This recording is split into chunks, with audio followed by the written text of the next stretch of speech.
सोमवार का दिन भगवान शिव को समर्पित है। इस दिन भक्त भोलेनाथ को प्रसन्न करने और उनकी कृपा प्राप्त करने के लिए व्रत रखते हैं। मान्यता है कि इस दिन सच्चे मन से पूजा करने से सभी मनोकामनाएं पूर्ण होती हैं। आइए भगवान शिव की महिमा का गुणगान करते हुए इस पावन कथा का आरंभ करते हैं। एक बार किसी नगर में एक साहूकार था। उसके घर में धन की कोई कमी नहीं थी, लेकिन कोई संतान ना होने के कारण वो बड़ा दुखी था। संतान प्राप्ति के लिए वो हर सोमवार को व्रत रखता था और पूरी श्रद्धा के साथ शिव मंदिर जाकर भगवान शिव और माता पार्वती की पूजा किया करता था। उसकी भक्ति देखकर एक दिन मां पार्वती प्रसन्न होकर भगवान शिव से साहूकार की मनोकामना पूर्ण करने का निवेदन करती हैं।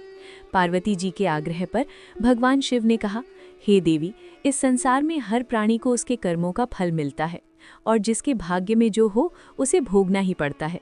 लेकिन पार्वती जी ने साहूकार की भक्ति देखकर उसकी मनोकामना पूर्ण करने की इच्छा व्यक्त की।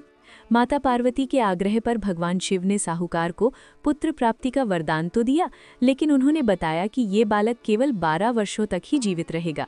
माता पार्वती और भगवान शिव की इस संवाद को साहूकार सुन रहा था, इसलिए उसे ना तो इस बात की खुशी हुई और ना ही कोई दुख, बल्कि वो पहले की तरह ही शिवजी की पूजा करता रहा।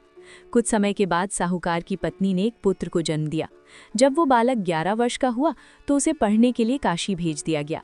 साहूकार ने पुत्र के मामा को बुलाकर उसे बहुत सारा धन देते हुए कहा कि तुम इस बालक को काशी विद्या पढ़ने के लिए लेकर जाओ।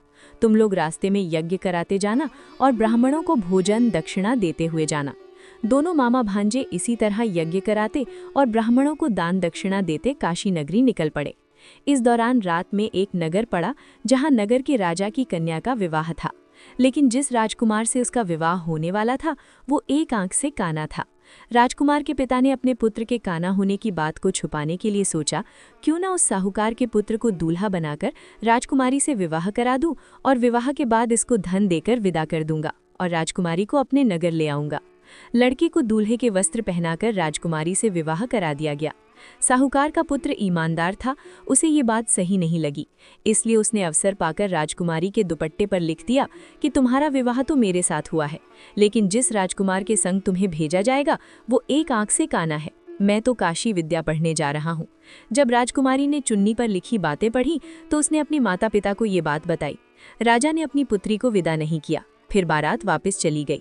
दूसरी ओर साहूकार का पुत्र और उसका मामा काशी पहुंचे और वहां जाकर उन्होंने यज्ञ किया।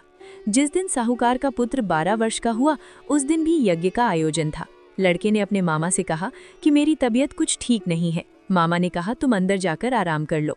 भगवान शिव के वरदान अनुसार कुछ ही देर में उस बालक के प्राण निकल गए। मृत भांजे को देखकर उसकी मामा ने विलाप करना शुरू कर दिया। संयोगवश उसी समय भगवान शिव और माता पार्वती उधर से जा रहे थे। पार्वती जी ने भोलेनाथ से कहा, स्वामी, मुझे इसके रोने का स्वर सहन नहीं हो रहा, आप कृपया इस व्यक्ति के कष्ट को अवश्य दूर कीजिए। जब भगवान शिव मृत बालक के समीप गए तो वो बोले कि ये उसी साहूकार का पुत्र है जिसे मैंने 12 वर्षों की आयु का वरदान दिया था। अब आज इसकी आयु पूरी हो चुकी है।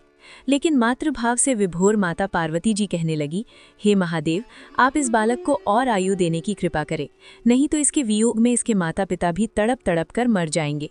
माता पार्वती के पुनः आग्रह पर भगवान शिव ने उस लड़के को जीवित होने का वरदान दिया। शिव जी की कृपा से वो लड़का जीवित हो गया।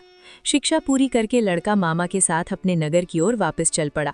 दोनों चलते हुए उसी नगर में पहुंचे जहां उसका विवाह हुआ था। उस नगर में भी उन्होंने यज्ञ का आयोजन किया।